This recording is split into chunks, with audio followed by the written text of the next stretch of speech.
There are afternoons when the sky seems to open its eyes and look straight into the soul of man, and that day, above the white peaks of the northern mountains, I felt something strange.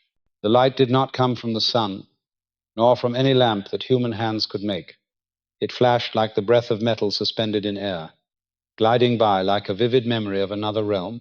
The pilot, named Elias Hart, said he was searching for a missing aircraft, flying alone in the empty sky, when a silver flash reflected across the cockpit glass and stopped him in a moment of awe.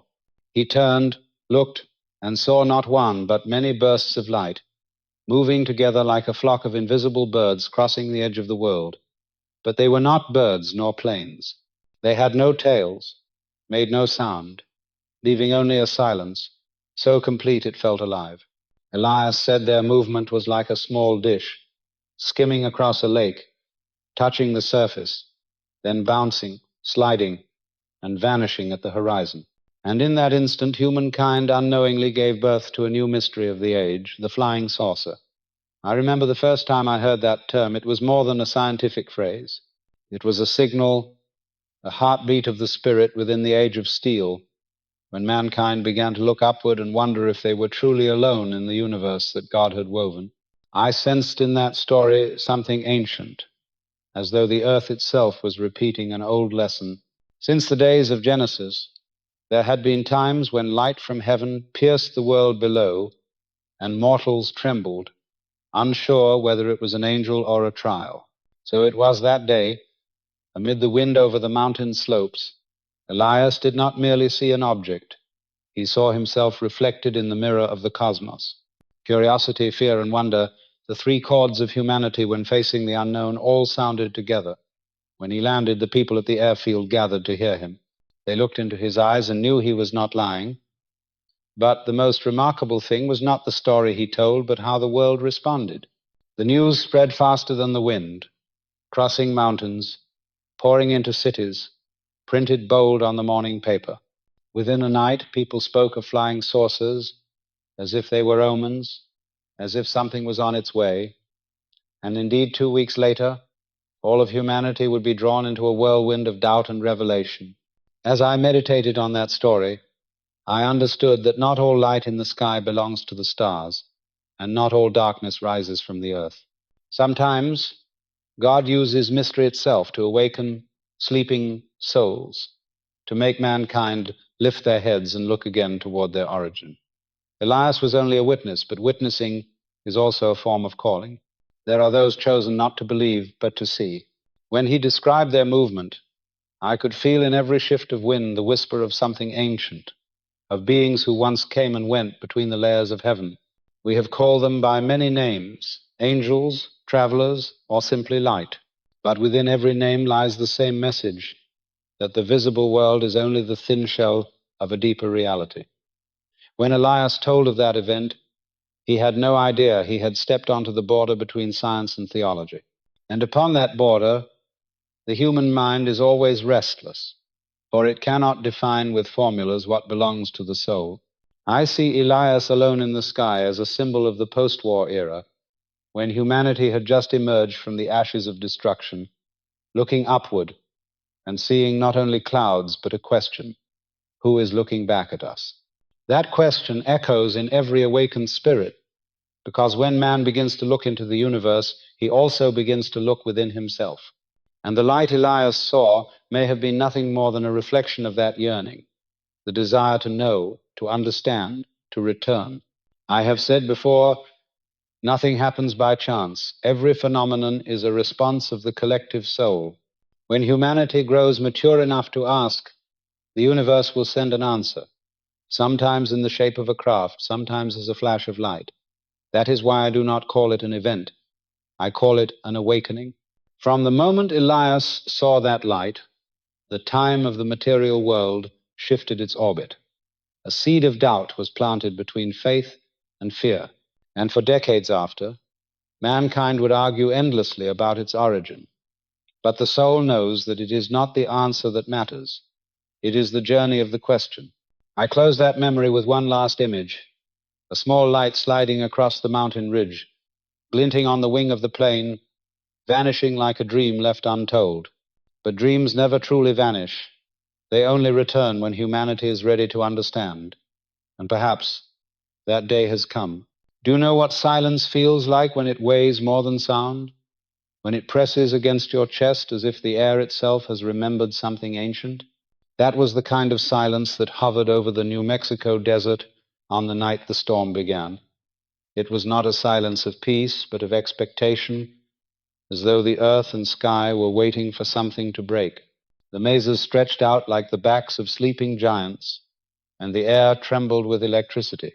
Then came the first flash, jagged and white, tearing through the horizon.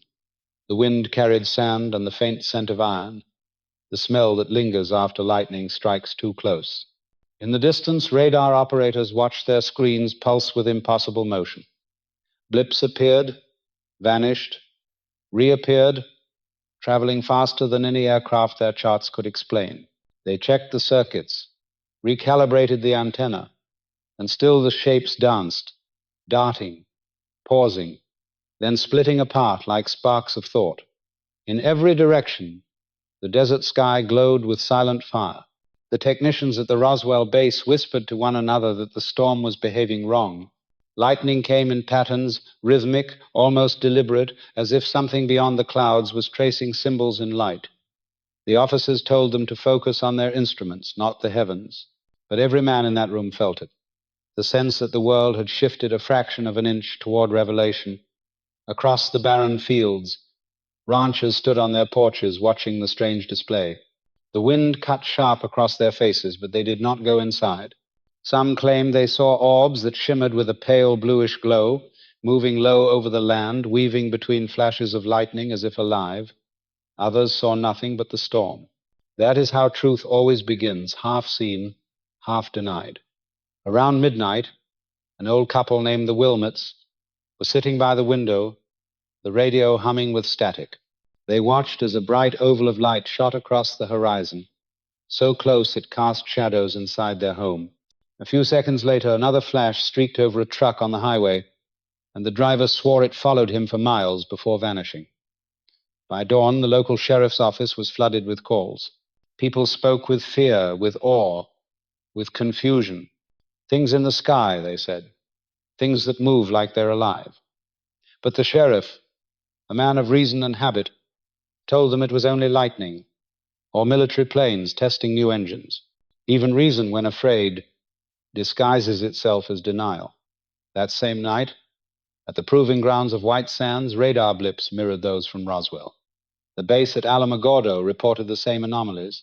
The pattern was spreading, triangulating, as if unseen eyes were mapping the earth. It was the summer after war, and men still thought in the language of invasion. So they watched, recorded, and waited. But this invasion did not come from the horizon. It came from above, where faith and science have never agreed on borders. The next morning, the desert looked unchanged. Sand, scrub brush, sky. Yet something invisible lingered in the air, an aftertaste of strangeness. Farmers spoke of animals acting restless, dogs refusing to step outside, birds flying in tight spirals. And though the sun returned, it could not wash away the memory of that lightning. Have you ever felt that when light reveals too much, when it does not soothe but questions? What if the sky that night was not showing us visitors, but a mirror? What if those blips, those sudden vanishing signals, were reflections of our own curiosity reaching back to us, asking if we were ready to see? I have seen storms of the spirit that move much like that one arriving without warning, tearing open the calm, leaving behind a different kind of silence. The silence of knowing that something has changed. The radar men called it interference. The farmers called it bad weather. The scientists would later call it coincidence. But I call it contact, the kind that does not need a ship or a voice, only awareness. Somewhere in the midst of that desert, between flashes of white and red, something descended. Not violently, but with the quiet authority of a messenger returning home. The sky closed around it, the sand swallowed the echo, and for a moment even time seemed to hesitate.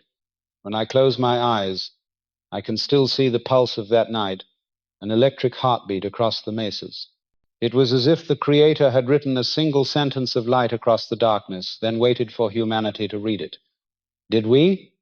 Or did we, as always, bury the message beneath debris and headlines? The storm passed, but its memory did not.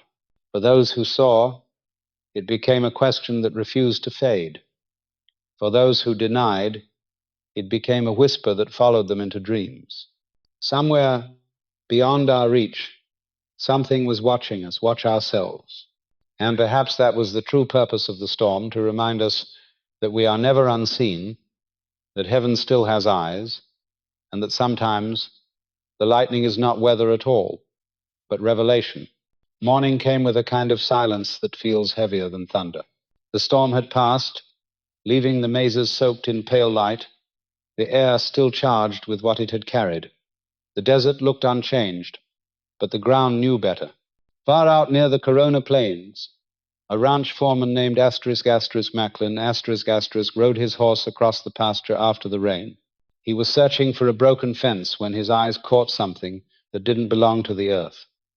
At first he thought it was the remains of a crashed plane, maybe one of those experimental flights from the base. But when he drew closer, the illusion collapsed. The debris spread wide across the land, as if a great mirror had shattered in the night.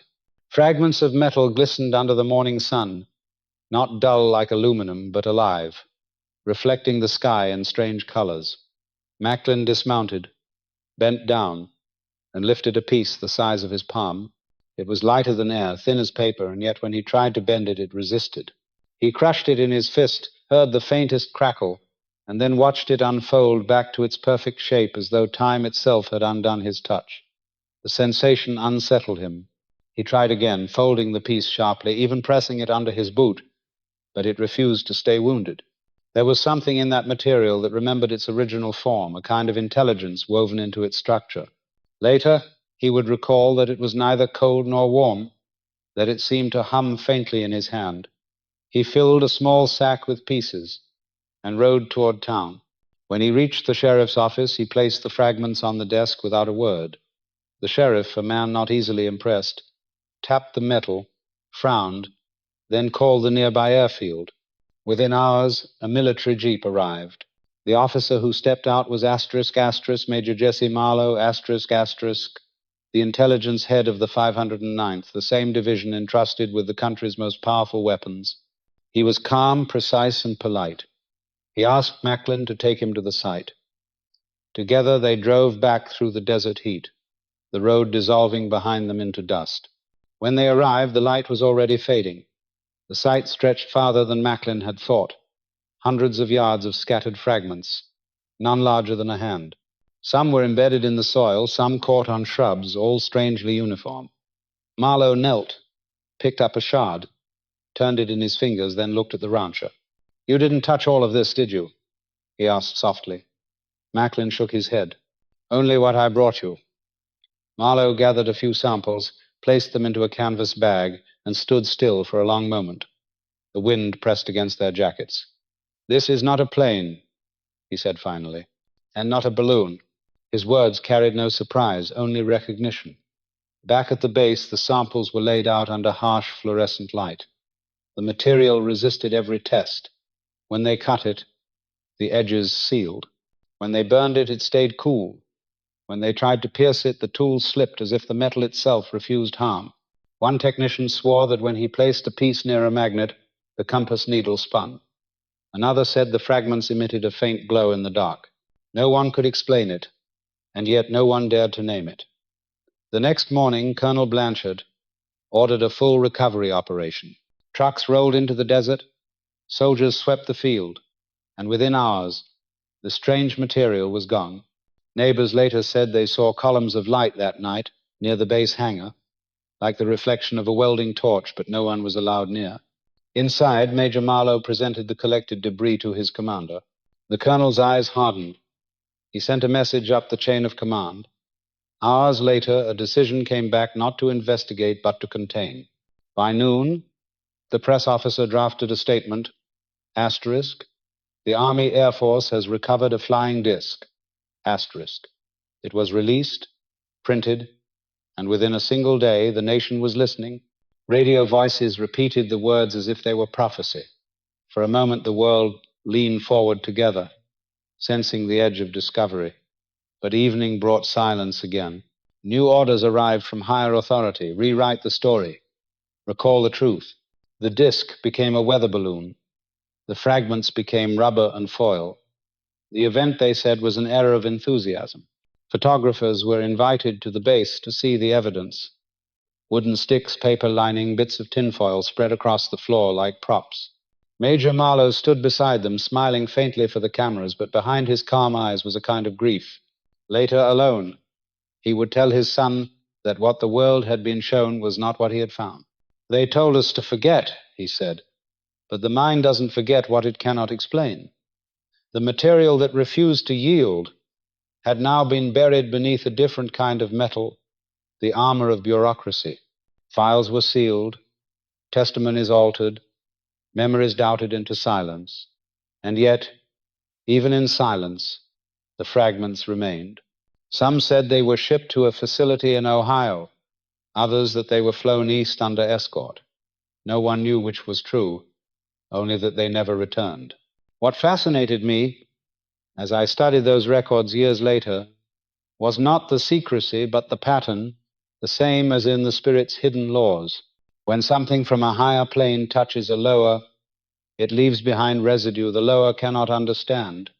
It resists analysis, not because it is hostile, but because it belongs elsewhere.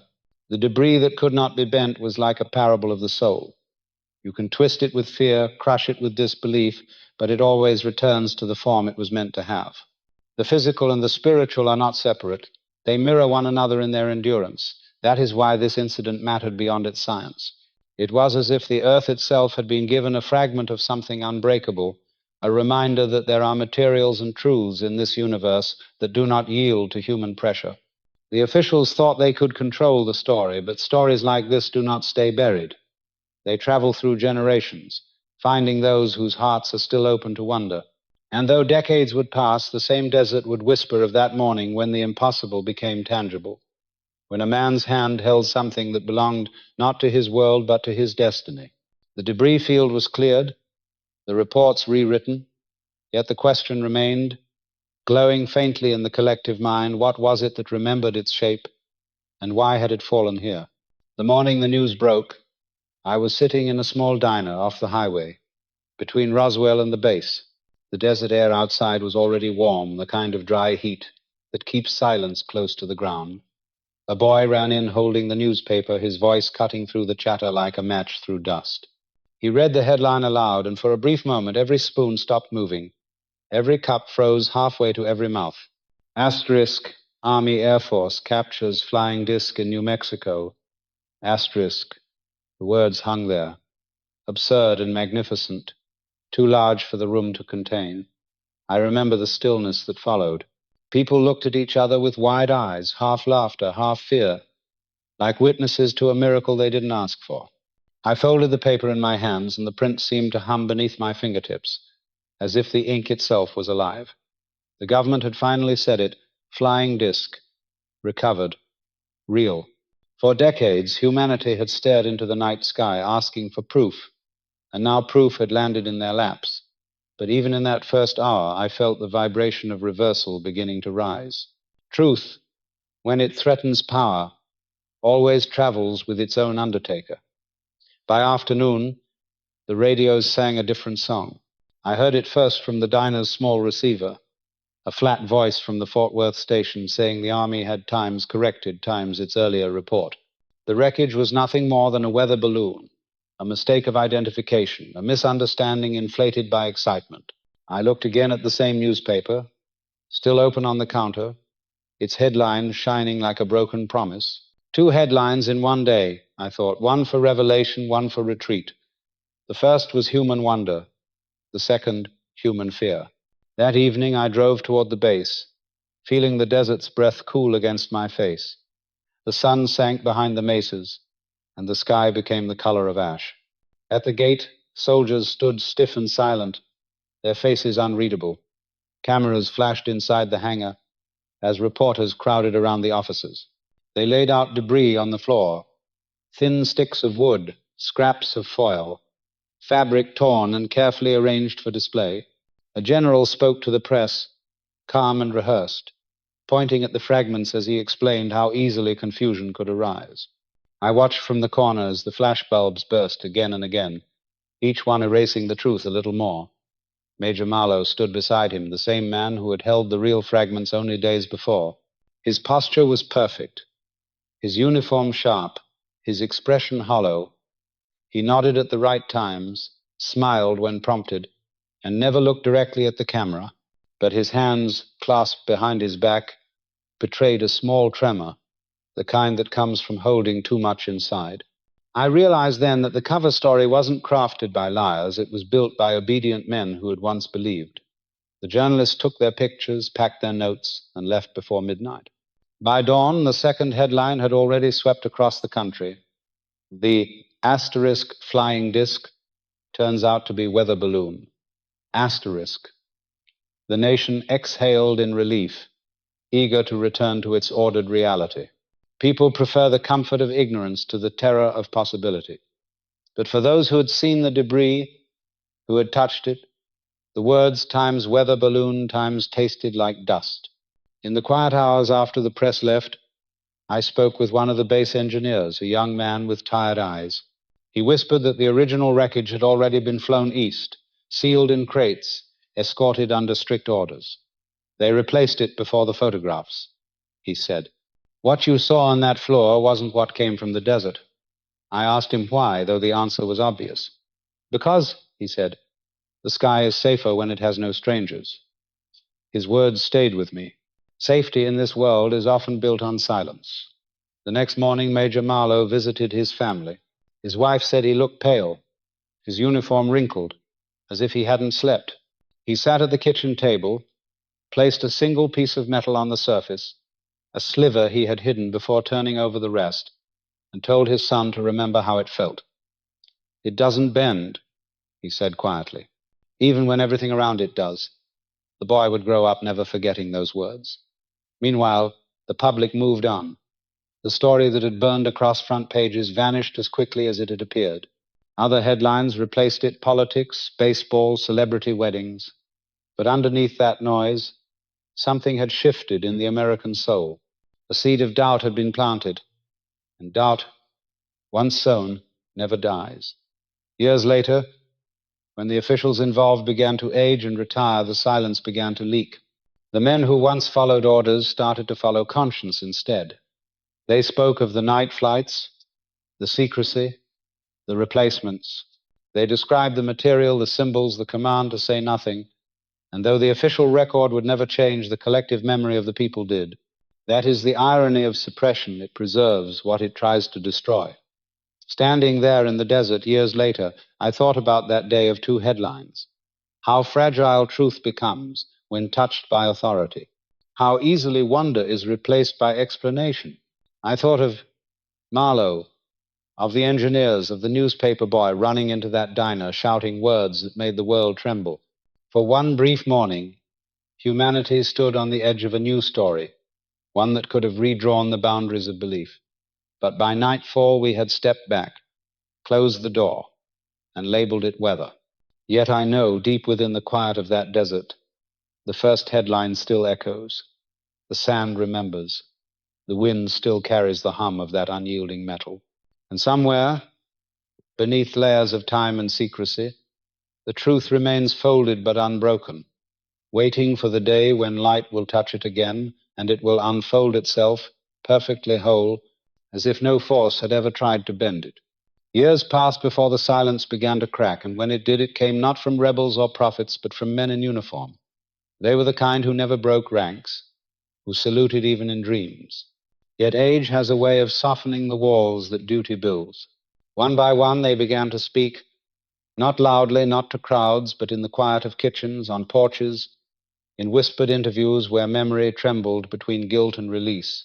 I met one of them, long retired, a colonel who had once stood beside the general at the infamous press conference. His hands, once steady enough to command entire squadrons, now shook as he poured tea. We did what we were told, he said. eyes fixed somewhere beyond the window. But what we were told wasn't what we saw. He told me of that night in the hangar, the crates marked with no serials, guarded by men who spoke little and knew less. Inside one, he said, was the same metallic material they had displayed to the cameras, but in much larger sheets, folded but never creased, as if the substance refused to remember any injury. The air around it carried a hum, not a sound exactly, but a pressure you could feel in the chest. It wasn't mechanical, he whispered. It was alive in some way, the kind of alive that listens. Those words lingered like incense, impossible to define, yet impossible to dismiss. Another man, a radio operator from the same base, told me about the message from Washington that arrived minutes before the official retraction. It carried no signature, only the instruction, *cease communication. Release corrected statement immediately. To men of their rank. That meant one thing, containment. The order didn't come from the army, he said. It came from somewhere above it. Above the army, above the Air Force, perhaps above government itself. That phrase, repeated in his voice like a prayer gone wrong. Duty had taught them obedience, but conscience had begun to teach them consequence. The major who had first recovered the debris, Marlowe, aged into silence. For decades he avoided the subject, refusing interviews, turning down offers to testify. Yet near the end of his life, something shifted. A local historian came to visit him, expecting another polite dismissal. Instead, the old soldier led him to a locked cabinet and drew out a small wooden box. Inside lay one of the fragments he had kept hidden. All those years, a thin ribbon of silver that still shone as if it had just fallen from the sky. I shouldn't have kept it, he said, but it wouldn't let me throw it away. The historian asked what he meant. Marlowe looked at him with eyes so tired they seemed translucent. You don't keep the truth, he said. It keeps you. I understood then the quiet torment of those men. They had built their lives on service, on the sacred chain of command, and yet had been asked to deny what their own eyes had seen. In war, obedience is survival. In peace, it becomes a chain around the soul. They weren't heroes or villains. They were custodians of a moment too heavy for reason and too fragile for politics. When I think of them, I think of a scripture that once spoke to me in meditation. The keeper of secrets carries both the light and the shadow of what he guards. That was their burden. They carried the shadow far longer than the light. One sergeant, who had been part of the recovery team in the desert, described how the officers made them sweep every inch of sand, how they loaded the debris into trucks covered with canvas, how the air itself seemed to grow thinner the closer they came to the site. They told us not to look too long, he said, not because of danger, but because we might start to believe what we were seeing. Belief in that world was more dangerous than radiation. He recalled the night after, when they were gathered for debriefing. A senior officer entered the room and told them, calmly but firmly, that what they had found was a weather balloon. They were to repeat this to anyone who asked. They were not to mention symbols, or the way the fragments reformed, or the fact that the sand beneath them had melted into glass. If you value your service, the officer said, you will remember what did not happen. That phrase haunted him all his life. Remember what did not happen. How does a man reconcile truth and loyalty when they point in opposite directions? Some drank, some prayed, some simply turned the story into a myth to keep it from eating them alive. And yet, decades later, when the fear had thinned and the world had changed, many of them found the courage to step forward.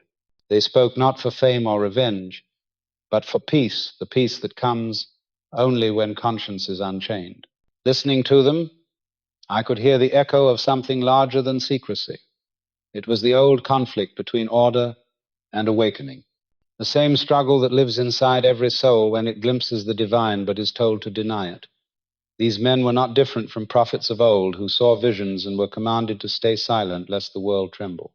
They obeyed, but they remembered.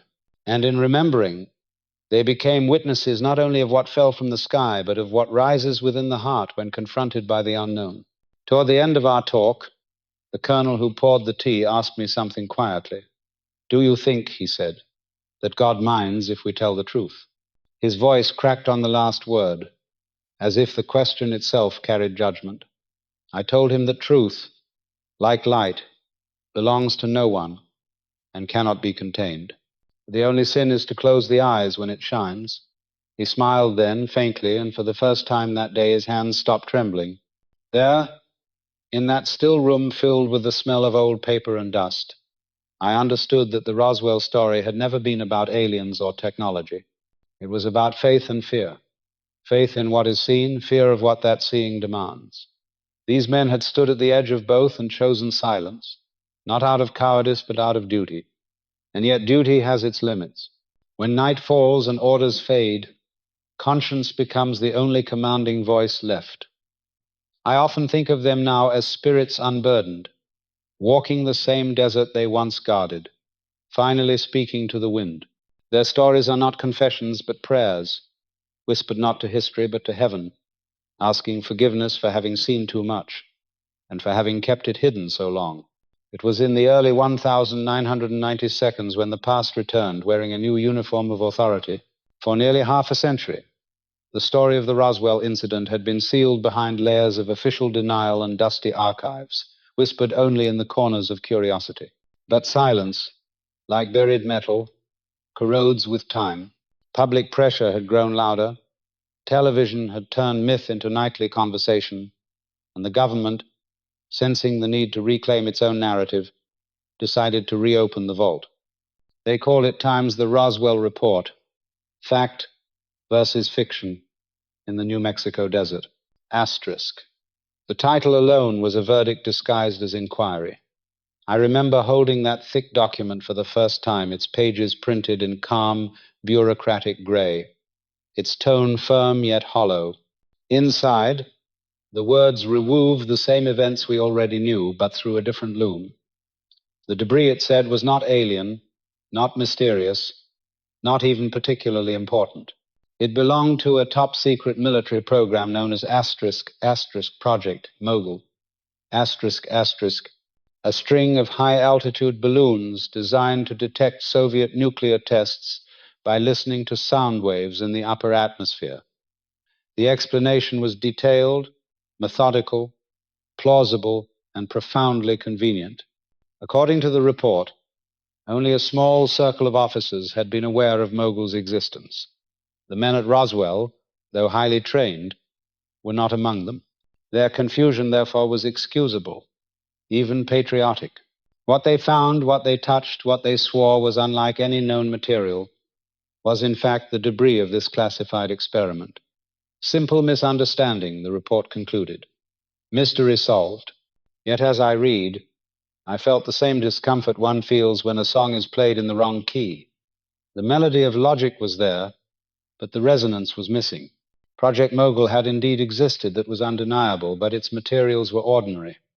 Balloons, radar reflectors, rubber, tape, nothing that could reform itself when crushed, nothing that could baffle physicists for decades. The report's strength lay not in what it proved, but in how confidently it asserted. Confidence is a powerful disguise for absence. The document spent hundreds of pages describing the logistics of balloon launches, personnel rosters, weather data, and acoustic principles. Yet when it came to the human testimonies, the men who had been there, who had held the strange fragments, it dismissed them as misremembered, exaggerated, or confused. In that dismissal, I saw not science but strategy. A few years later, another report followed, this one grandly titled Times Case Closed, asterisk. The phrase itself was a warning, the door is locked, do not knock. This second account repeated the Mogul story, but added an appendix that strained the limits of belief. The bodies so often mentioned by witnesses, it said, were not beings from another world, but anthropomorphic test dummies, man-sized mannequins, used in high-altitude parachute experiments. The explanation sounded precise until one checked the dates. The dummy tests had begun in the early 1950 seconds, 6 years after the Roswell incident. When questioned, officials introduced a new phrase to the public lexicon, time compression.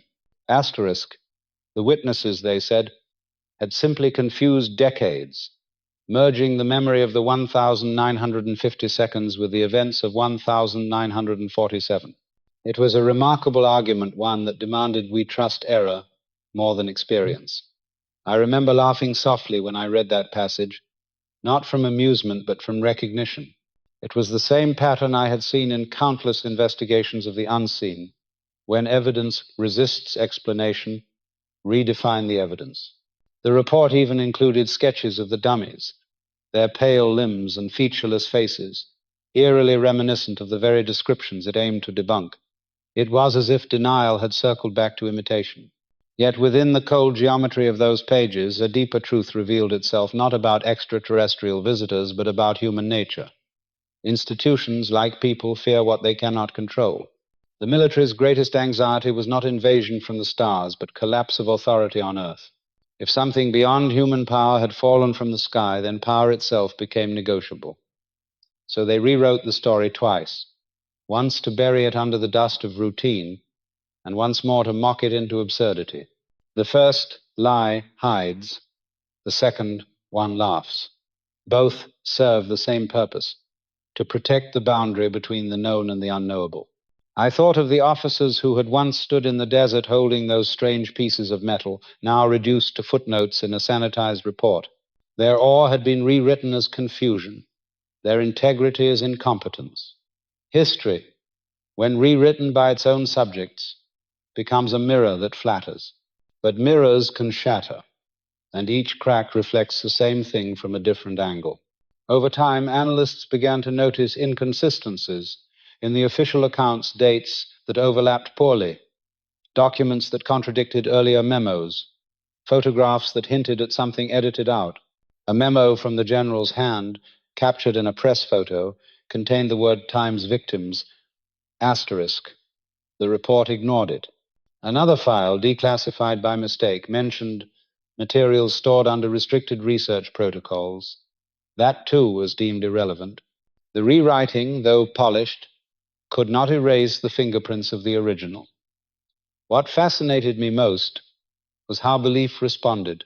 Those who already doubted the government now believed the cover-up was proof of truth.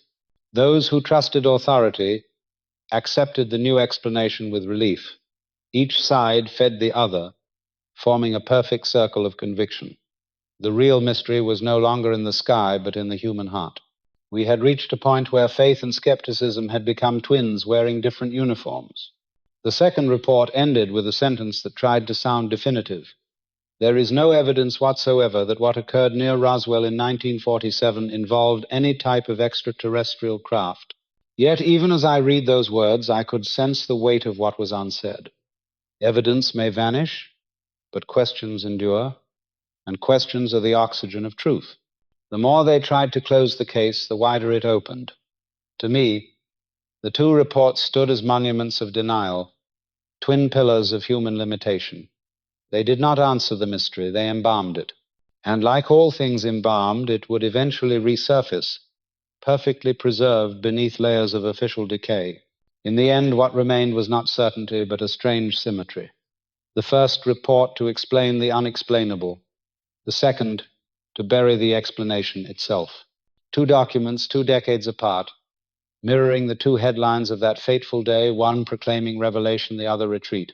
History, it seems, has its own pattern of repetition, like the radar blips that once appeared and vanished over the desert, as if even time were practicing deception. It was a photograph that reignited everything, a single black and white image frozen in the uneasy calm of 1947.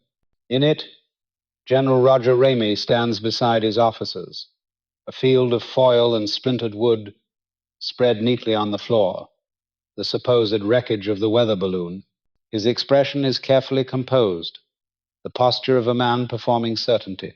But in his right hand, partly folded and almost invisible to the casual viewer, lies a telegram, a small sheet of paper, the kind used for rapid military communication. For decades, the photograph sat unexamined, another relic in a long file of forgettable evidence. Then, as technology sharpened, the world began to look closer. Someone zoomed in, enhanced, magnified, until the blurred letters began to whisper from the grain of the image. Words emerged like fossils under a brush. Asterisk urgent asterisk disk asterisk victims asterisk forwarded to Fort Worth, asterisk Vandenberg asterisk. I remember staring at those words for the first time, as if reading the confessions of history itself. They were faint, incomplete, almost apologetic, yet undeniable. The memo seemed to record the recovery of a disc, the transport of wreckage and victims by B-29 aircraft, and the instruction to disguise the operation through a public relations maneuver involving weather balloons. It was, in essence, the script of deception written in the general's own hand, caught by the camera of truth before the story could rewrite itself. I could almost feel the tremor of realization in the community of researchers when that image resurfaced. Here was not testimony or rumor, but tangible proof, an artifact that spoke without permission. And yet, rather than settling the debate, the memo deepened it. Experts argued endlessly over the words, enlarging, filtering, correcting, each certain their interpretation alone touched the truth. The government dismissed it as pareidolia, the human tendency to see meaning in noise, but meaning, like light, does not require permission to exist. Even through distortion, the shape of the message was clear. I thought of the moment the photograph had been taken, the general standing in that room, surrounded by reporters. The telegram in his hand was never meant to be read by us. It was a command meant to vanish after the cameras clicked. But fate, or something more deliberate, had preserved it. Perhaps that was the universe's quiet revenge against secrecy, the way truth sometimes slips into the open, disguised as accident. The discovery of the memo came decades after the official reports had closed the case, and yet it reopened everything in an instant. Scholars, skeptics, and believers alike pored over the enlarged image, tracing every faint curve of every letter. Some reconstructed the entire text line by line. The phrase "victims of the wreck" appeared again and again, haunting the discussion like a ghost. Victims, not fragments. Victims, not debris. It was the human word in an inhuman story, and that alone carried its own gravity. I have often wondered about the man who typed it. Somewhere between command and compliance, someone had to choose those words, to label what they had found in the desert as victims rather than objects. Was it an act of empathy or merely precision? Either way, language betrayed the secret it was meant to hide. As I examined the image, I imagined the scene inside that hangar the day the telegram was written. Officers gathered around a table, the air thick with heat and secrecy. The recovered materials lay nearby, boxed and tagged, guarded like sacred relics. They knew they had touched something beyond their comprehension. In such moments, men turn either to prayer or to protocol. The memo was both a prayer that no one would ask too many questions and a protocol for making sure they never could. When the photograph resurfaced publicly in the 1,990 seconds, it was Stanton Friedman who pursued the original negatives. He purchased them, studied them under advanced optical analysis, and confirmed that the letters were indeed legible. It cost him time, money, and credibility, but he refused to let the image die again.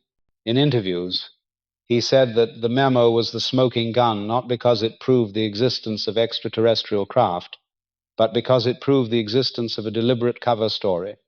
I agreed with him. To hide the truth is one thing, to choreograph its denial is another. The memo showed that the second act had been planned even before the first had ended. I recall an evening spent with a linguist who specialized in military communications. He told me that the phrasing in the telegram was typical of high-priority briefings. The term disc was not slang, but an official descriptor used in classified reports at the time. The mention of Fort Worth and Vandenberg suggested a direct chain of custody from Roswell to the Air Material Command. This wasn't improvisation, he said, it was procedure. Procedure implies foreknowledge, and foreknowledge implies intent. As we sat in his office, surrounded by documents, he leaned forward and said, "You realize what this means, don't you? The cover-up wasn't created after the fact.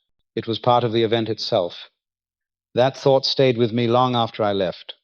I could not escape the feeling that history was performing a play whose ending had been written before the curtain rose. The general's memo was a single line from the hidden script, captured mid-scene.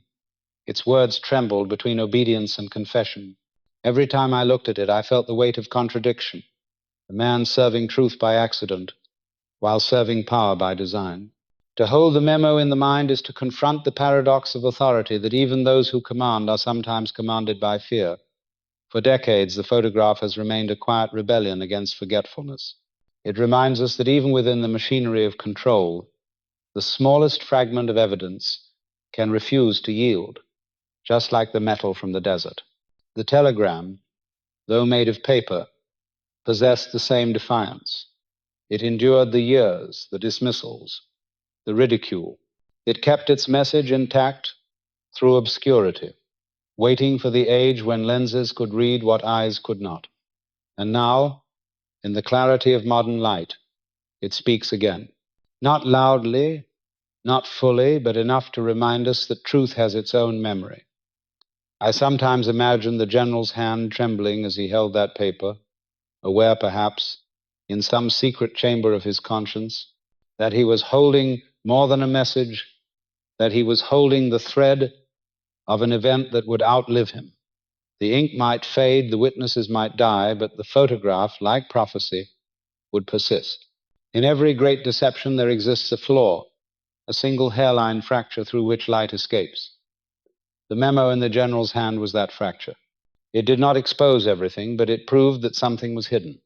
And for those of us who have spent our lives chasing the border between the known and the unspeakable, that is enough. Doubt keeps two ledgers, one for the errors of men and one for the errors of certainty. And in the Roswell matter, I learned to read both pages at once.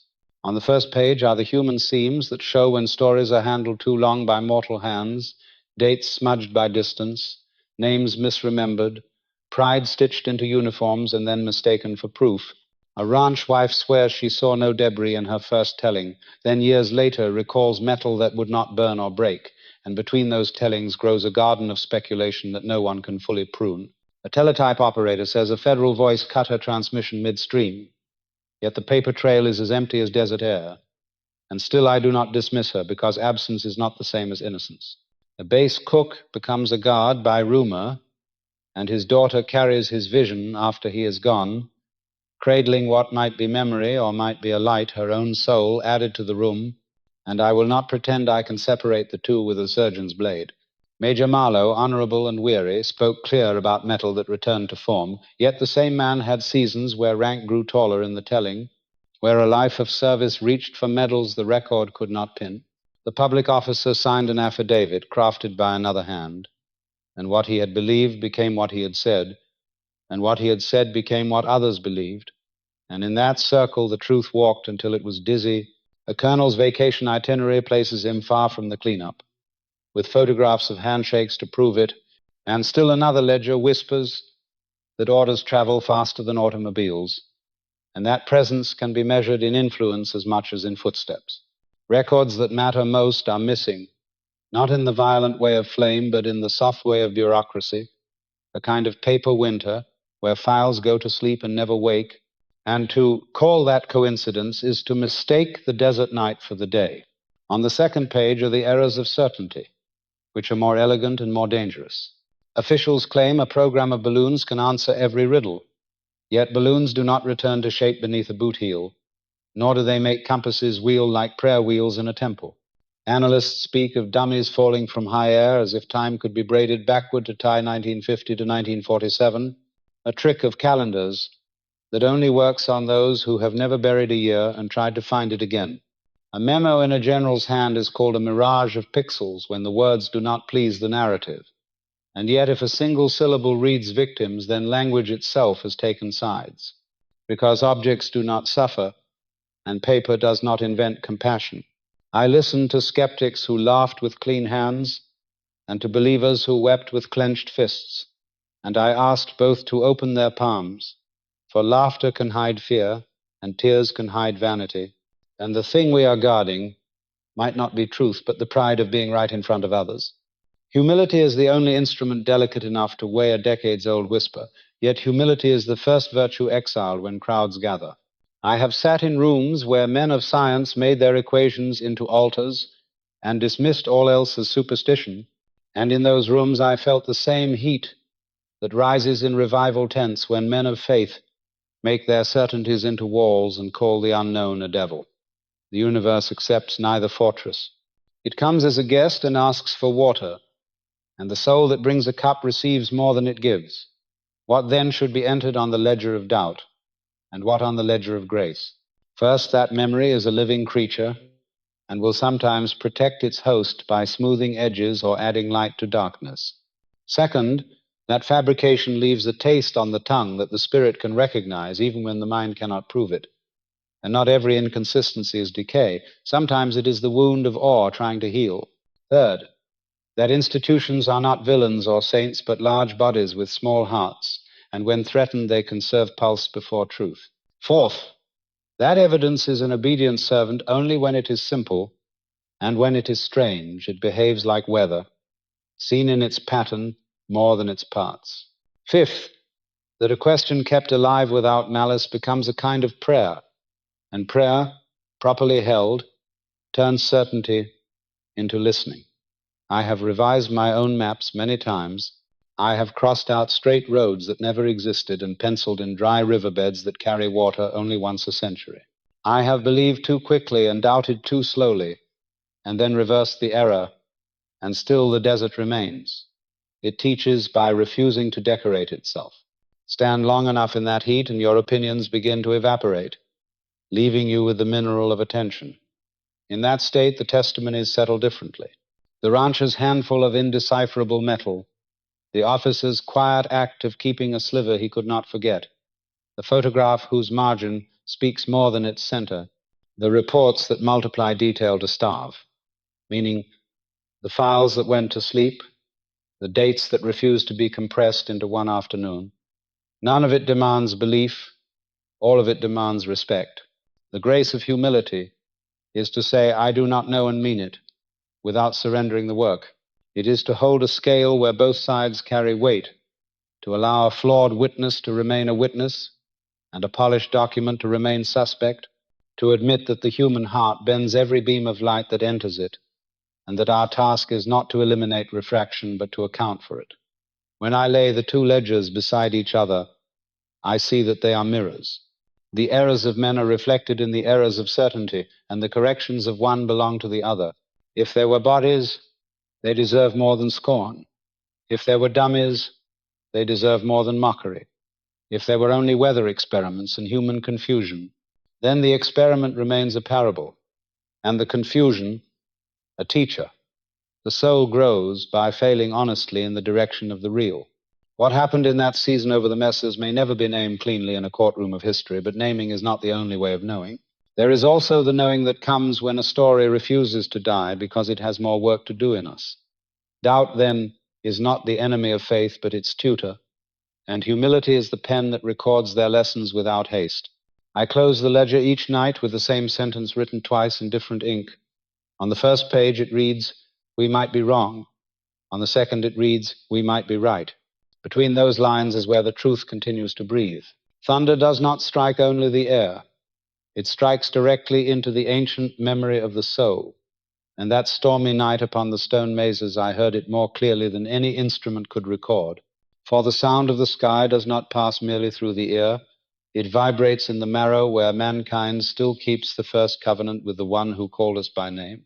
When the lightning tore the sky, the dots of light on the radar screen flickered like the heartbeat of a hidden being. Some said interference, some said static, but I heard an unspoken command, awaken.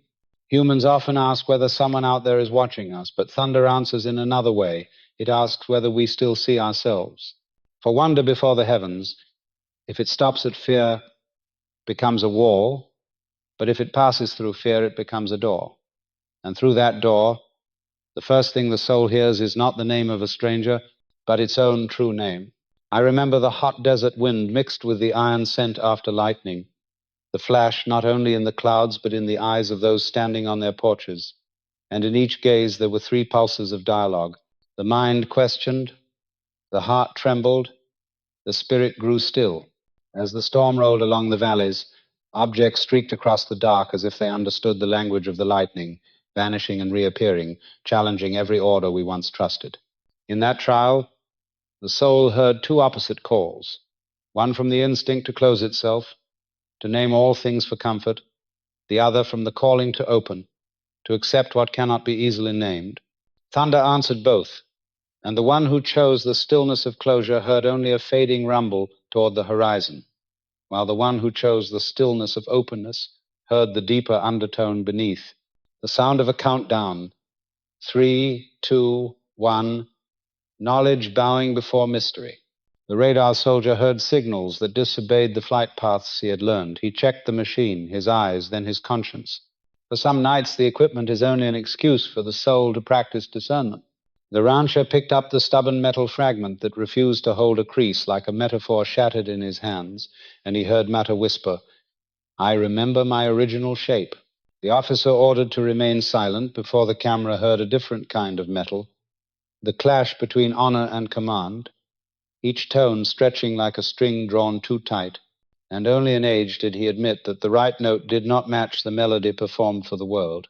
For me, the thunderstorm over the Mises was an open-air classroom where scripture was reread through phenomena. For from Sinai to Galilee, thunder was never just weather.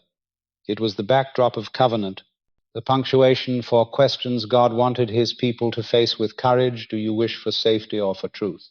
Safety says, hang a sign that the weather is unstable. Do not touch the fire. Truth says, come close enough to know that fire not only burns but purifies. And then the soul hears a truth that needs no counsel to vote on.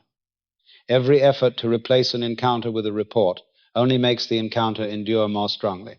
So thunder teaches the simplest and hardest discernment, the difference between the delusion that collects every strange thing to crown itself as prophet and the fear that brushes away every strange thing to crown itself as pure reason, for both flee the responsibility of humility. Humility is not naive. It has memory.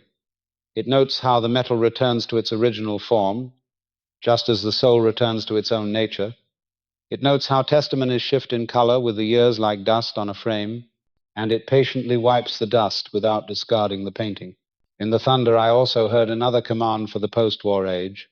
Stop seeing the sky as a battlefield, for the true enemy does not stand beyond the horizon, but dwells in the habit of turning what we do not understand into a threat. When I read the official reports changing tone with each administration, I heard the clatter of typewriters, echoing like an attempt to soothe thunder, as if adding pages could make the rain stop. But thunder does not cease for words. It ceases when the listener has learned.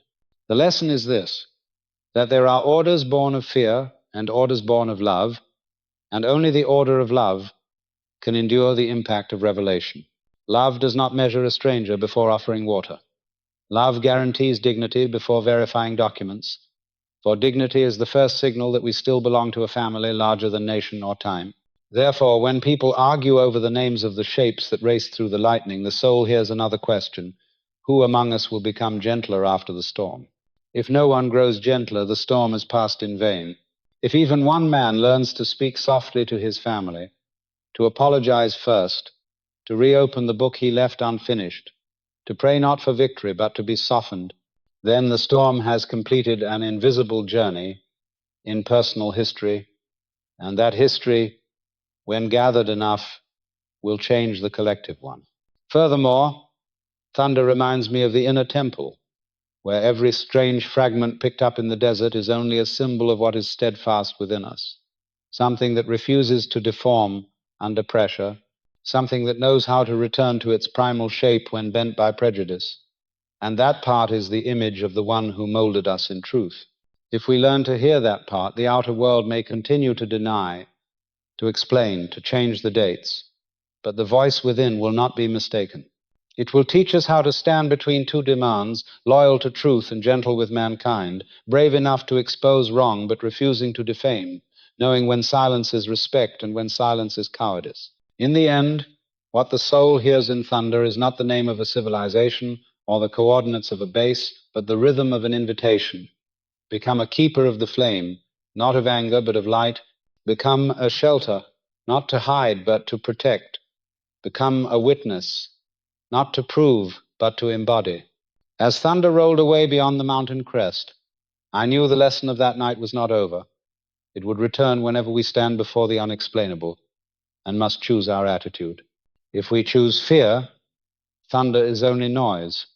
If we choose love, thunder becomes the rhythm of an old hymn, sounding to remind us that heaven is still near, and that every lightning, wherever it passes, seeks first to illuminate the true face of us all. Now, after many long years of searching, I realize that what remains after all is not evidence, but the question itself. The question is a living being. It breathes, it ages with time, it changes shape whenever it is touched by faith or by doubt. I have seen so many who sought the answer to Roswell, scientists, soldiers, believers, dreamers, each carrying their own torch to light the same darkness, and I saw that their lights did not cancel one another. They crossed, forming a dimmer but deeper glow, the light of humanity when it accepts that it is standing before something greater than itself. I still remember the first day when the news of the flying disc swept across the country like a new wave, and I remember the afternoon when it was withdrawn with a single dry announcement. Between those two moments, humanity was split in two, one half believing, the other not, and both losing their innocence. For when a mystery touches the collective mind, it ceases to be about the object and becomes about the spirit, how the spirit reacts when faced with the vastness of the universe and the smallness of itself. I have read all the reports, heard confessions and lies alike, witnessed the insistence of scholars and the fanaticism of believers. And between those extremes, I saw the true shape of man, a creature that cannot endure the void. When we have no answer, we create one. When there are too many, we destroy them and return to silence. In that game, truth never dies. It only changes its robe to continue testing us. At this age, I understand that what fell at Roswell was not only a strange object, but a mirror of humanity. In that mirror, we see clearly our instinct to deny, to possess, to believe in the safest way possible. The metal fragment that refused to bend became the symbol of what the soul longs for: integrity amidst chaos, the original form amidst all the contortions of life. Man tried to break it, as we have always tried to break each other, and found in the end that what comes from higher realms will never rest under the pressure of the lower. I have walked through deserts where they said the light once fell, and I stood among the sand, hearing the wind speak the ancient language of the stars. There was no trace, only a stillness that tightened the heart, a stillness in which the question lived more vividly than ever. I wondered, if God has sown the seeds of life across many worlds, does he find it amusing to watch his children argue over who alone was chosen? Perhaps this story was never about extraterrestrials, but about humans, about what we will do when we first see our own reflection in the eyes of another. That event forced us to face a frightening truth, that our faith is so fragile that a single piece of metal of unknown origin can shake it. And in that trembling, some became terrified, others awakened. Both were chosen, differing only in how they listened to the thunder within their hearts. I still believe, as I did in the beginning, that truth does not hide. It only waits for the seeker humble enough to realize it belongs to no one. Truth does not need victory, only understanding as an invitation. Step out of fear. Let the light touch the places we still keep dark. So when I look back over the journey, I do not see failure. I see the evolution of awareness, from doubt to discovery, from discovery to introspection, from introspection to silence. Each step is a level of understanding. The final silence is not the end, but the state when the question has grown large enough to become a companion. Now, whenever I look up at the night sky, I no longer search for an object, I search for meaning. The stars are not only points of light, they are letters of a cosmic scripture, where each soul reads according to its own rhythm. Roswell is but one sentence in that scripture, a line humanity still does not fully grasp, yet perhaps it need not. Only listen with reverence for what lies beyond reason. I think of those who stayed silent out of fear, and I forgive them. I think of those who embellished for gain, and I forgive them too, for sometimes a lie is only an immature form of faith. I think of those who died with secrets, and I understand that death closes nothing. It merely passes the task to the living. And what is that task if not to keep asking, but to ask with eyes of compassion, not of accusation? For when the heart is pure enough, the question becomes a bridge, not a border. Perhaps that is the true reason every mystery exists, to train mankind to ask itself again. I call it the living question, the question that never dies, for it is the heartbeat of the soul as it grows. And I know that one day humanity will be mature enough to no longer need to prove or justify, only to listen to one another and to the sky itself. Then every event will dissolve into understanding, every object into symbol, and all will return to the same source of light that began every journey. I write these words not to conclude, but to mark the moment when the human heart touches truth, not through knowledge, but through peace. The question remains, walking beside me like breath. And in the quiet night, as the wind slides across the roof, I hear it whisper again, asking for no answer, only reminding gently, keep looking up, for it is not the sky that hides anything, but your own soul learning to open its eyes